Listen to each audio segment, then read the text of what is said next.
Kita sudah mempelajari tadi bahwa peristiwa tidak sama dengan berita. Nah, kita akan lihat ya, mengapa tidak sama seperti itu ya.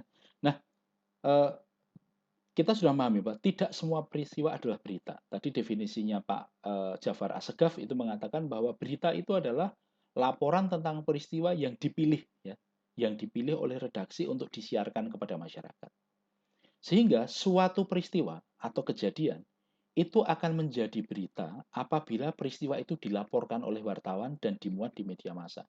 Teman-teman, sekalipun peristiwa itu dahsyat mengguncang dunia, kalau peristiwa itu tidak disiarkan atau diinformasikan melalui media massa, maka peristiwa itu tidak bisa dianggap sebagai berita.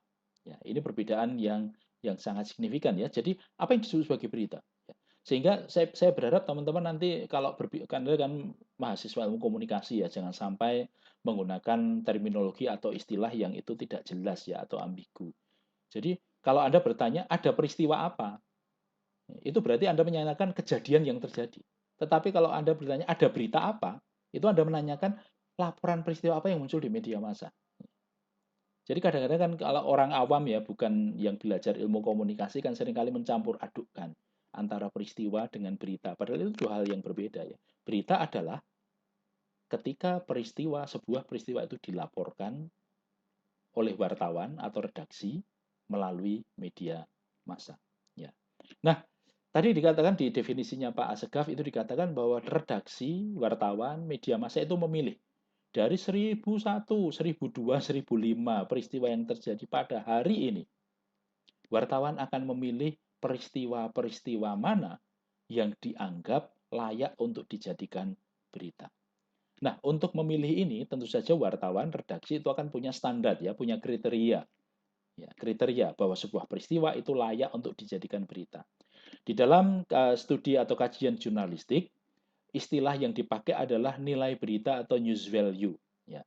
Sebuah peristiwa itu bisa dimuat di media massa atau disiarkan di media massa apabila dia memiliki news value, memiliki nilai berita, sehingga dia layak untuk diberitakan. Itulah sebabnya mungkin kadang-kadang kita atau mungkin lembaga tertentu itu jengkel ya, karena kan sudah membuat acara yang besar dengan biaya yang besar, ngundang wartawan dengan berharap bahwa besok akan diberitakan atau muncul di media massa. Ternyata besoknya berita tentang peristiwa atau kejadian itu tidak muncul sama sekali. Ya, bukan karena wartawannya males atau apa ya, tetapi karena memang dianggap peristiwa ini tidak cukup penting. Nah, mungkin kita perlu pikirkan begini, mengapa kok tidak dipilih? Mbok sudah semua peristiwa yang ada itu disampaikan kepada masyarakat di media massa. Persoalannya adalah media massa itu kan punya keterbatasan, teman-teman ya. Koran punya batas halaman, betul ya? Ya. Radio dan televisi itu punya batas durasi. Sehari kan cuma 24 jam. Kalau menceritakan semua peristiwa yang terjadi dalam satu hari itu, lah nggak cukup waktunya. Karena hanya 24 jam. Ya. Kemudian media online juga ada keterbatasan. Sekalipun sepertinya nggak ada batasan, tapi kan ada batasan. Jumlah wartawannya, kemampuan wartawan untuk menulis, dan seterusnya. Ada banyak keterbatasan yang dimiliki oleh media sehingga tidak semua peristiwa itu kemudian bisa disampaikan kepada masyarakat atau bisa dilaporkan sebagai berita. Karena itulah kemudian media massa, wartawan, redaktur itu membuat kriteria ya bahwa sebuah peristiwa itu layak untuk diberitakan apabila dia memiliki nilai berita atau news value. Nah, apa saja news value ya? Apa saja news value yang dipakai oleh media massa untuk memilih sebuah berita itu layak dimuat, sebuah peristiwa itu layak dimuat sebagai berita atau tidak. Yang pertama adalah signifikan atau penting. Ya. Apakah peristiwa itu bisa mempengaruhi kehidupan orang banyak atau memiliki akibat yang signifikan, ya, yang besar kepada kehidupan pembacanya? Ya. Contoh signifikan yang paling gampang adalah kenaikan harga BBM. Ya. Kenaikan harga BBM. Ya. Kalau warung sebelah Anda, warung warung soto yang ada di sebelah rumah Anda, itu menaikkan harga Rp50, itu tidak akan masuk ke koran Solo Pos misalnya besoknya. Ya. Kenapa? Karena yang kena efek kan cuma Anda saja dan sekitarnya itu ya. Tetapi kalau kenaikan harga BBM, Ya, dan itu akan mempengaruhi kehidupan seluruh rakyat Indonesia, mempengaruhi industrinya, mempengaruhi transportasinya, mempengaruhi harga barang-barang dan seterusnya, itu penting untuk diberitakan. Mengapa? Karena peristiwa itu memiliki dampak, memiliki pengaruh yang besar kepada orang banyak. Itu yang dimaksud dengan penting, ya. Jadi tidak selalu bahwa ini kan penting bagi saya, tidak. Wartawan itu akan memilih peristiwa yang ini penting bagi masyarakat luas, penting bagi publik, ya, signifikan. Apakah peristiwa ini punya dampak besar apa tidak? Kalau tidak punya dampak besar, dia tidak akan dimuat sebagai berita. Ya, dia kan pasti akan memilih dari sekian peristiwa ini mana yang paling berdampak, yang pengaruhnya paling besar. Itulah yang kemudian dipilih untuk dijadikan berita. Yang kedua itu adalah magnitude, teman-teman ya. Magnitude itu besar. Bahwa sebuah peristiwa itu menyangkut angka-angka besar yang signifikan, ya besar ya, kejadian yang kolosal, ya. Kecelakaan yang mungkin korbannya lecet-lecet, hanya bisa dikasih tensoplas saja tidak akan masuk. Ya, korbannya hanya satu anak, ya tabrakan dengan sepeda teman tetangganya kemudian cuma lecet-lecet, itu tidak akan masuk TV. Tapi kalau kecelakaan berantai, ya, yang melibatkan mungkin 100 kendaraan sekaligus di tol sampai menyebabkan macet sampai macet seminggu, ya nggak bisa dilewati, itu pasti akan jadi berita. Kenapa? Karena angkanya besar, menyangkut angka yang besar. Sehingga kadang-kadang misalnya ya ada korban apa wabah tertentu, penyakit demam berdarah misalnya suatu daerah itu baru satu orang, maaf kalau saya pakai kata baru ya karena kita sedang bicara tentang jurnalistik. Itu ya ini Pak baru sedikit itu tidak akan diangkat. Tetapi kalau kemudian satu kampung itu meninggal semua karena demam berdarah atau satu kecamatan itu sampai habis semuanya, sak camat-camate ya, sak satpol PP ini barang habis semua karena kena demam berdarah, baru itu akan jadi berita. Kenapa? Ada sesuatu yang besar, yang kolosal, ya, big. Sehingga jadi kalau peristiwa biasa-biasa saja ya tidak diangkat, tetapi kalau itu peristiwa yang cukup besar, pesta yang sangat besar, 7 hari 7 malam, nyebar duit pakai helikopter, itu akan muncul di berita pasti. Sehingga kadang-kadang para selebritas atau pesohor itu berusaha untuk membuat apa event yang itu besar-besaran supaya apa? Supaya masuk berita. Soalnya kalau tidak, nggak ada wartawan yang akan memuat itu sebagai berita. Yang ketiga itu adalah timelines, ya, timelines, yaitu waktu. Bahwa peristiwa itu harus hangat, aktual, termasa, baru saja terjadi. Ya. Salah satu sifat berita atau news itu adalah dia melaporkan peristiwa yang baru saja terjadi. Kalau peristiwanya sudah terjadi seminggu yang lalu, itu biasanya tidak diberitakan. Harian, koran ya, koran media cetak, itu peristiwa hari ini besok akan muncul sebagai berita. 2 hari yang lalu tidak akan dimunculkan lagi. Ya. Kecuali kalau itu adalah peristiwa yang memang sangat besar dan membutuhkan pemberitaan secara berseri. Kita kemarin bicara tentang comprehensive reporting ya atau comprehensive news. Nah, itu mungkin. Tetapi biasanya adalah yang baru saja terjadi. Berita online lebih cepat lagi. Ya, apa yang terjadi 1 jam yang lalu akan muncul di berita online. Tapi kalau itu sudah terjadi sebulan yang lalu, itu tidak akan dimunculkan kembali. Kenapa? Karena dianggap ini sudah lewat, sudah basi. Ya, kalau teman-teman wartawan di Solo itu sudah termakan masa atau termakan waktu, jadi sudah tidak aktual lagi. Dan itu seringkali juga berlaku untuk artikel ya, teman-teman nanti kalau misalnya berminat untuk menulis artikel opini di media massa, di media cetak, itu pastikan bahwa tulisan Anda itu bersangkutan atau terkait dengan peristiwa yang baru saja terjadi. Kalau Anda membahas peristiwa yang sudah lewat, itu akan lewat. Ya. Telat 1 hari saja, itu seringkali ditolak oleh redaktur. Kenapa? Karena telat. Ya. Kalau ingin buat artikel adalah peristiwa hari ini dikomentari supaya bisa muncul besok tulisannya. Begitu lewat 1 hari saja, itu sudah menjadi bahan pertimbangan untuk tidak dimuat di media massa. Mengapa? Karena sudah tidak aktual. Ya, jadi pekerjaan jurnalis salah satunya adalah memang kejar-kejaran dengan waktu ya. Jangan sampai terlambat. Ya, jangan sampai terlambat. Anda nanti kalau jadi jurnalis, Anda dituntut hari ini ada berapa peristiwa yang akan Anda laporkan. Jangan ngomong peristiwa yang kemarin, tetapi hari ini yang akan Anda laporkan itu apa. Nah, itu nilai berita yang ketiga, yaitu timeliness atau termasa, aktual. Kemudian yang keempat, proximity, kedekatan. Ya. Proximity atau kedekatan itu adalah peristiwa itu memiliki kedekatan dengan pembaca. Baik itu kedekatan geografis maupun emosional atau psikologis. Yang paling gampang begini teman-teman, kalau misalnya Anda Anda kan tinggal di Indonesia ya, TV-nya TV nasional itu ya, TV nasional. Kalau ada peristiwa gempa bumi, ya, yang kecil-kecilan aja lah, bukan peristiwa gempa bumi yang dahsyat sekali ya. Peristiwa gempa bumi yang biasa atau kecelakaan lalu lintas itu terjadi di Kolombia sana, tidak akan muncul di berita televisi kita, betul tidak? Mengapa? Karena lah apa hubungannya kecelakaan bis di Kolombia sana, di kota Bogota sana dengan orang Indonesia, orang Jakarta atau orang Solo? Kan tidak ada hubungannya. Tidak ada kedekatan sama sekali secara geografis. Ya. Sehingga itu walaupun itu mungkin peristiwanya penting bagi orang Bogota, mungkin peristiwanya penting bagi orang Paris, tetapi tidak penting peristiwa itu, tidak dekat peristiwa itu dengan orang Solo. Akibatnya peristiwa itu tidak akan muncul di Solo Pos atau di RRI Surakarta dan sebagainya. Mengapa? Karena tidak ada kedekatan. Nah, ini yang dimaksud dengan kedekatan geografis ya. Makanya nanti kita akan bicara ada jenis-jenis berita yang berdasarkan regionnya. Ada berita lokal atau berita daerah, ada berita regional, levelnya provinsi, ada berita nasional, ada berita internasional juga. Nah, sekali lagi, apabila itu ada kedekatan geografis, itu akan dimuat. Kalau jauh, tidak. Ya. Kalau Anda nanti misalnya baca koran lokal lah, koran lokal apapun di daerah Anda ya, pasti yang dibahas, pasti yang diberitakan adalah peristiwa yang sekitarnya. Solo Pos misalnya, itu Solo sekitarnya. Ya, Suka, Wonosraten itu ya, Surakarta, kemudian Boyolali, Sukoharjo, Karanganyar, Klaten, ya, Wonogiri, Sragen. Sekitar itu aja. Dia tidak akan membahas yang ada terjadi di Kulon Progo. Tidak akan membahas apa yang terjadi di Sleman sana. Mengapa? Ya itu biar koran Jogja, ya.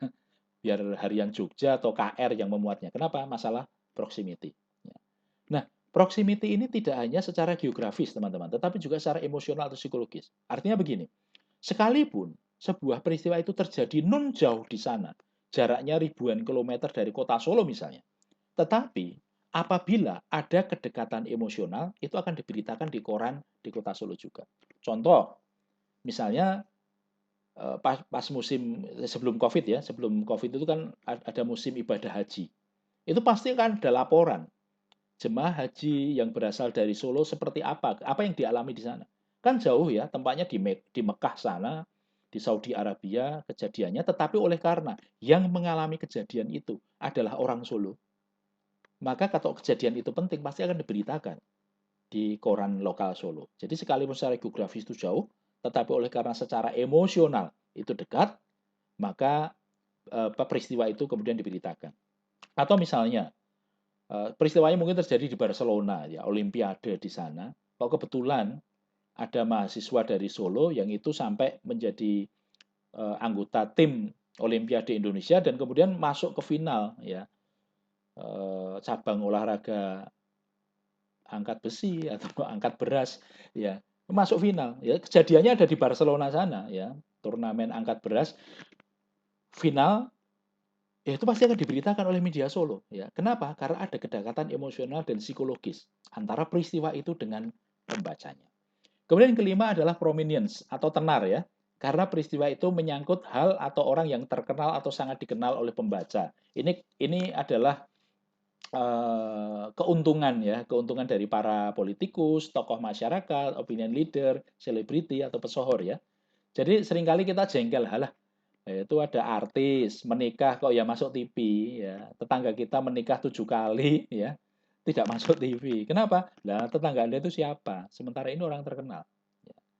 Jadi misalnya kita tadi kan, loh kejadian kelahiran seorang anak itu kan biasa sekali ya. Tiap hari kita dengar tetangga kita yang melahirkan dan seterusnya. Tetapi kok tidak masuk berita, tidak masuk berita televisi, tidak masuk berita koran. Tetapi ketika itu putranya Pak Presiden, ya, yang kemudian dia menikah dan kemudian dia melahirkan anak punya, itu kan menjadi berita. Kenapa? Karena bersangkutan dengan orang yang terkenal. Ya, Anda pengen masuk koran, ya, Anda pengen masuk TV, beritanya ya jangan masuk TV itu artinya kepalanya dimasukkan dalam TV. Sekarang kan nggak bisa, TV-nya bukan TV tabung. Jadilah orang terkenal. Apapun yang Anda lakukan itu nanti akan diliput oleh wartawan. Ya, ya, Anda beli sesuatu, Anda lihat para pesohor itu, ya, selebritas itu, apapun yang mereka kerjakan, sing paling ramutu sekalipun ya, hal-hal yang itu sepele kehidupan sehari-hari itu dimuat. Ya, kenapa? Karena itu memang nilai berita. Orang pengen tahu apa yang terjadi pada diri orang-orang yang terkenal itu. Kemudian yang terakhir adalah human interest. Ya, human interest itu menyangkut hal-hal yang bisa menyentuh perasaan pembaca. Ya, jadi seringkali tidak melibatkan orang terkenal, tetapi peristiwa itu kok mengandung nilai-nilai yang bisa menyentuh perasaan manusia. Tidak selalu kesedihan, bisa jadi motivasi. Ya, motivasi. Bisa memotivasi orang untuk survive, untuk tidak menyerah. Atau mungkin lucu, atau mungkin mengharukan karena ini masalah kesetiaan ya. Ada ingat Hachiko ya? Hachiko itu seekor anjing yang sangat setia, tuannya itu selalu ngantar tuannya dan jemput tuannya ke stasiun, tapi kemudian tuannya meninggal. Tetapi dia masih setia puluhan tahun, dia terus datang ke stasiun untuk jemput. Itu nek dipikir-pikir ya, ini kan kire ya, apa hanya hewan. Tetapi karena dia itu apa yang dialami oleh hewan ini itu punya nilai kalau kemanusiaan itu kan kehewanan ya, punya nilai yang bisa menyentuh rasa kemanusiaan kita, human interest, tentang kesetiaan, tentang loyalitas ya. Maka kemudian itu dianggap menjadi sebuah peristiwa. Nah, kadang-kadang mungkin ada orang yang bukan siapa-siapa, dalam tanda petik bukan pesohor, tetapi apa yang dilakukan, apa yang dialami, itu bisa menyentuh perasaan orang. Ya. Itu yang kemudian diangkat oleh wartawan untuk menjadi berita. Nah, sebuah peristiwa itu akan diangkat menjadi berita dan disiarkan melalui media massa apabila dia memiliki salah satu, salah dua, atau beberapa dari news value yang sudah kita sebutkan tadi. Ya, ada 6 news value. Salah satu saja, ya, salah dua. Syukur-syukur kalau bisa semuanya, tetapi jarang ya. Satu peristiwa yang menyangkut enamnya sekaligus.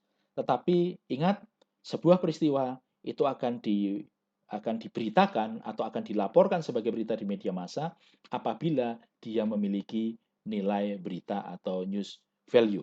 Nah, masih ada satu lagi ya yang menjadi kriteria atau dasar seorang wartawan atau seorang redaktur apabila untuk memuat atau menyiarkan sebuah peristiwa atau tidak dalam penerbitan atau publikasi medianya. Nah, sekalipun suatu peristiwa itu punya nilai berita, tidak otomatis teman-teman, tidak otomatis peristiwa itu akan disiarkan sebagai berita. Karena masih ada pertimbangan lagi, ya. Kriteria lagi yang harus dipenuhi adalah apakah peristiwa itu layak untuk dicetak atau layak untuk disiarkan. Kalau istilah media cetak kan fit to print ya. Apakah layak untuk disiarkan? Is it fit to publish? Nah, ini pertimbangannya banyak sekali. Pertimbangannya banyak sekali. Ada pertimbangan politis, pertimbangan ekonomi, pertimbangan kepentingan masyarakat. Ya.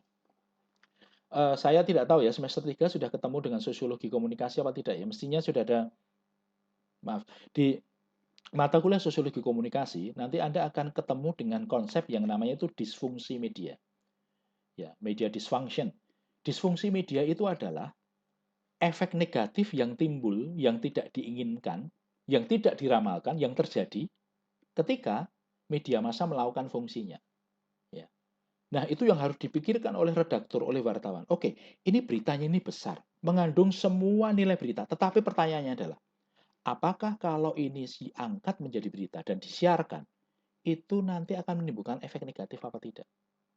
Soalnya bisa jadi sebuah peristiwa yang nilai beritanya itu luar biasa, sangat penting, tetapi kemudian ditahan, tidak diberitakan. Mengapa? Karena dipikir atau dipertimbangkan bahwa peristiwa ini justru akan eh, memiliki dampak yang negatif kepada masyarakat. Ya. Bisa menimbulkan keresahan, bisa menimbulkan kepanikan yang tidak perlu, bisa menimbulkan persoalan dalam masyarakat dan seterusnya. Nah, disinilah seringkali jurnalis, redaktur, media massa itu mengalami dilema ya. Di satu sisi ada tuntutan dari masyarakat, ayo dong, semua fakta harus dikatakan dong kepada kami. Kami kan berhak untuk tahu ya. The public have the rights to know. Tetapi masalahnya adalah seringkali bahwa kalau mereka publik itu mengetahui hal itu, ada dampaknya apa tidak? Dampaknya negatif atau positif? Ya. Ada efek samping apa tidak? Menimbulkan kepanikan apa tidak? Menimbulkan keresahan apa tidak? Dan seterusnya. Ya. Kemarin sempat ada perdebatan banyak terkait keputusan pembatasan sosial berskala besar yang total ya, yang di Jakarta ya. Beberapa argumen mengatakan, loh itu kenapa kok langsung begitu saja diberitakan?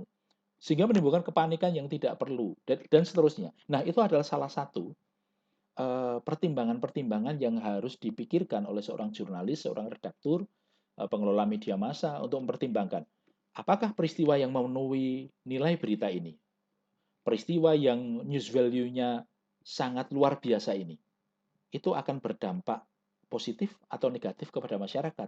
kalau kita beritakan. Nah, itu yang kemudian kriteria berikutnya. Jadi tidak hanya apakah peristiwa itu memenuhi news value, ada news value apa tidak, tapi setelah itu juga pertanyaan yang diajukan adalah sekalipun dia memiliki news value, apakah dia layak untuk dipublish apa tidak, fit to print apa tidak, ataukah kita keep ya sebagai pengetahuan kita karena dianggap atau dinilai bahwa kalau itu diberitakan justru menimbulkan dampak yang tidak diinginkan di tengah-tengah masyarakat.